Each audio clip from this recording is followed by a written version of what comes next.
आणि त्यांचा म्हणजे मी कुठेही निगेटिव्ह बोलत नाही.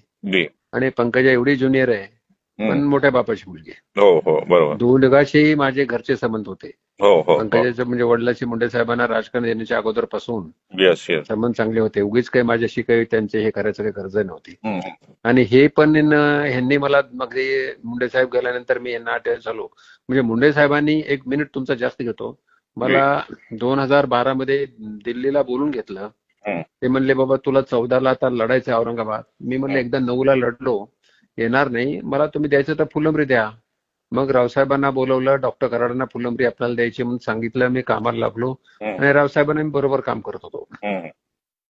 म्हणजे देवेंद्रच्या टीम मध्ये मी मंत्री होतो हम्म. आणि रावसाहेबांच्या नंतर रावसाहेबांना त्यात उपाध्यक्ष झालो, नंतर चंद्रकांताच्या टीम मध्ये उपाध्यक्ष झालो. जी. म्हणजे मी अटॅच होतो यांना, बरोबर. चांगलं होतं. पण येस. एकदम मला खासदारही केलं, मंत्री केलं आणि मंत्री केल्यानंतर परत फायनान्स दिला. Yes yes yes. नॅचरली माझी इन्व्हॉल्वमेंट तिकडे माझी जास्त होऊ लागली. आणि त्याच्यामध्ये मी सिन्सिअरली बसत होतो. लोकसभा असेल, नक्की प्रश्नोत्तर नक्की. असतील, येस येस. प्रत्येक ठिकाणी. तो थोडा काय झालं मलाही कळालं नाही. ते आपल्या विरोधात आहेत, टोटल विरोधात आहेत.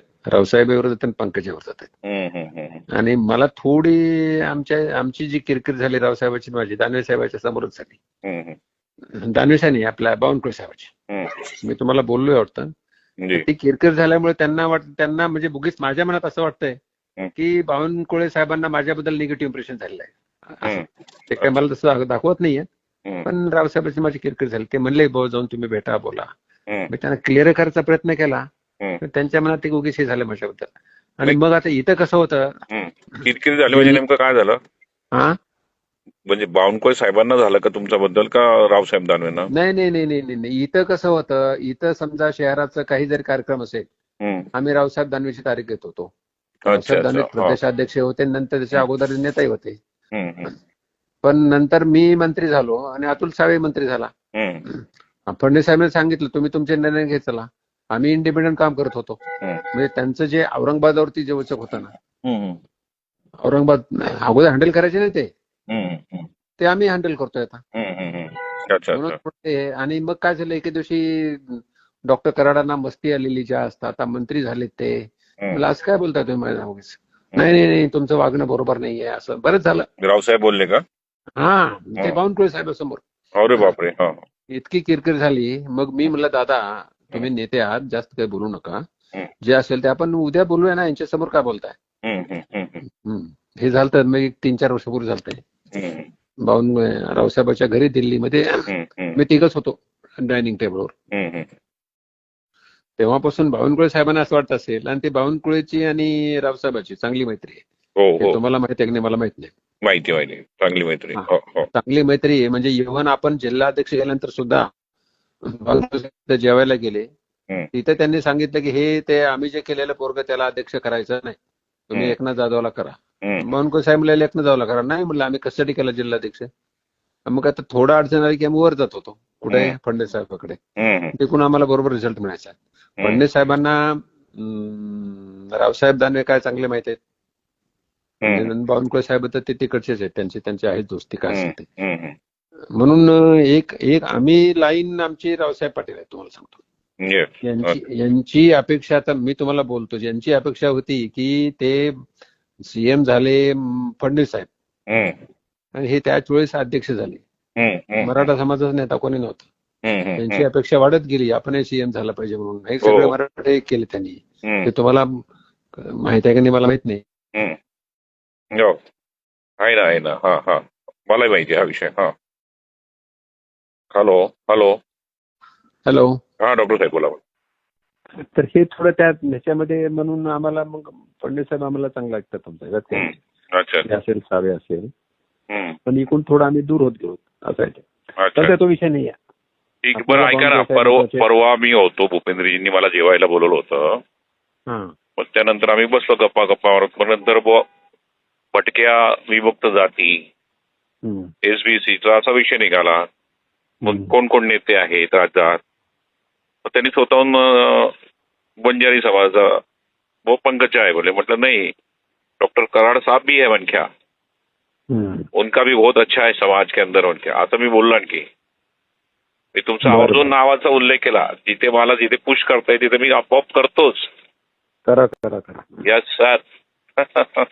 करा. पुढे जाऊन तुम्हाला मी सांगतो, एक तर देवेंद्रजी, जर समजा सरकार आलं तर देवेंद्रजी सीएम होतील आणि मग भूपेंद्र यादव राष्ट्रीय अध्यक्ष होतील. आणि जर समजा सरकार दुर्दैवानं आलंच नाही तर देवेंद्रजी अध्यक्ष आहेत, राष्ट्रीय अध्यक्ष. हे तुम्ही समजून घ्या. बरोबर. म्हणून हे दोन नेते योगायोगानं आपल्या जवळ आहेत.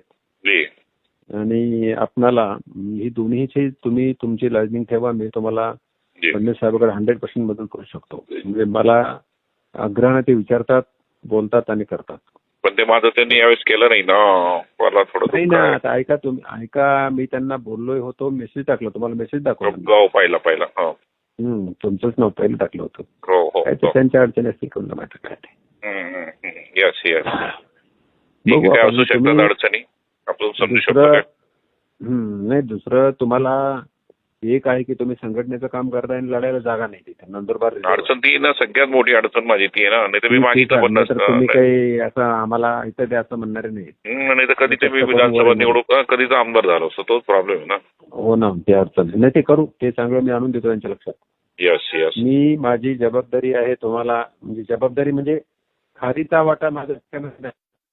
नक्की डॉक्टर, मला विश्वास आहे. म्हणून मी भूपेंद्रजींना सांगितलं ना, भूपेंद्र पंकज म्हटलं नाही डॉक्टर कराड साहेब भी है. लगेच बोललो मी. हॅलो. हा, तर ते भूपेंद्र यादवना जरा बोलत राहा माझ्याबद्दल. हो. येस. हो डॉक्टर साहेब, चालेल. ओबीसी बद्दल चांगलं काम आहे आपल्या क्षेत्रामध्ये, तुम्हाला सहकार्य करतो. नक्की. यस. जी. हो जी. मित्रांनो, सदरील ऑडिओ क्लिप ही सोशल मीडियावरती व्हायरल झालेली आहे. आम्ही त्याची पुष्टी करत नाहीत, परंतु एकंदर जर ती खरी असेल तर कशा पद्धतीने बघा, हे तर सगळ्या पक्षामध्ये चालू असतं. तो भाग वेगळा, त्याच्याविषयी बोलायचं नाही. स्पर्धा, पुढं जाणं, एकमेकावर मात करत पुढं जाणं, हा एक मानवी स्वभाव आहे. आणि हे काँग्रेस असेल, भाजप असेल, शिवसेना असेल, प्रत्येक पक्षामध्ये गटबाजी, अंतर्गत राजकारण हे सगळं असतं. परंतु येथे लक्षात घेणं गरजेचं आहे की लोकनेते गोपीनाथराव मुंडे साहेब, दानवे साहेब, एकनाथ खडसे साहेब यांनी भारतीय जनता पार्टी संकटाच्या काळामध्ये उभी केली. आणि आज देवेंद्र फडणवीस यांनी कशा पद्धतीने आयत्या पिठावर रेगोट्या या पद्धतीने पक्ष ताब्यात घेतलेला आहे, हे येथे अधोरेखित करायचं आहे. परंतु आता हे या मराठा नेत्यांना आणि ओबीसींनाही कळणार नाही, कारण या दोघांवर आता मात करून फडणवीस सध्या विराजमान आहेत. आपलं मत नक्की कळवा. रामकृष्ण हरी. जय जगद्गुरू. जय शिवराय. जय भीम.